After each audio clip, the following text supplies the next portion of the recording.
Türkmenistanyň itaat karantin zorlugynda mundan bir hepde ozal daşary ýurtlardan getirilen türkmen raýatlarynyň biri, ozal bar bolan hastalygynyň ýitileşmegi sebäpli aradan çykdy. Bu barada merhumyň ýakynlarynyň biri 28 martda maglumat berdi. Azatlyň ozalda habar berýär 23 martda Özbekistandan getirilen türkmen raýatlarynyň illisi Sultandy 45 talip Türkmenabaddaky itaat karantin zorlugyna ýerleşdirilipdi.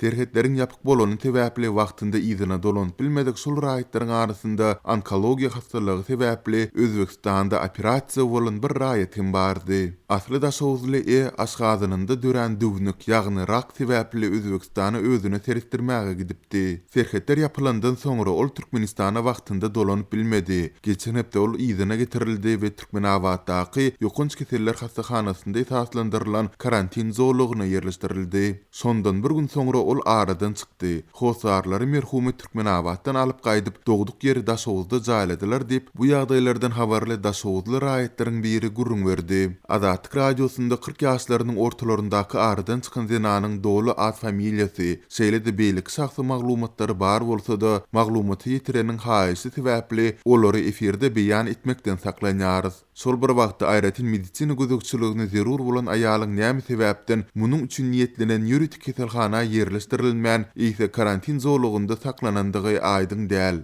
Azatlyň ençemetinden sygyna garamazdan bu soragy Türkmenabadyň saglyk saklaýşy darlaryndan şol sandy köp uğurly hastahanasyndan jogap alyp bolmady. Olar umuman maglumat ýa kommentari bermekden ýüze wurdylar. Koronawirusyň pandemiýa diýilip eglan edilmeginden bäri geçen bir ýyldan hem aşy wagtyň içinde dünýä boýunça oňa 127 millióndan hem köp adam ýolugdy. Virus sebäpli 2 milyon 700 000 töwerege adam öldü. Emma Türkmen häkimitleri häzirki güne çelini bu ölüm howply ýokunjuň ýeki ýagdaýyny da hasaba almadylar. Emma syzyp çykýan maglumatlar soňky bir ýylda ýurtda ölüm hadisalarynyň adaty ýyllardakydan has görülendigini, hastahanalarda ýok olanlaryň jesetleriniň plastik haltalarda açmasyzlyk şerti bilen berilen halatlarynyň az däldigini görkezýär. Şol bir wagtda Türkmen hökümeti ýokunç keselleriň öňüni almak diýen düşündürsi bilen ýurtda dürli çäklendirmeleri, maska rejimini girizdi. Şeýle-de halkara we içerki gatnawlary çäklendirdi. Mundan 2 hepde töwerege ozal Türkmen resmiýetleriniň Liwat vilayatynda täze karantin zorlugyny esaslandyryp, bar bolanlarynyň hem gerimli giňeldip, çäklendirmeler sebäpli daşary ýurtlarda galan Türkmen raýatlaryny izine getirip başlamagy meýilestirýändigi belli boldy. İzine getirilen raýatlar 3 hepde möhlet bilen karantinda galmaly bolarlar.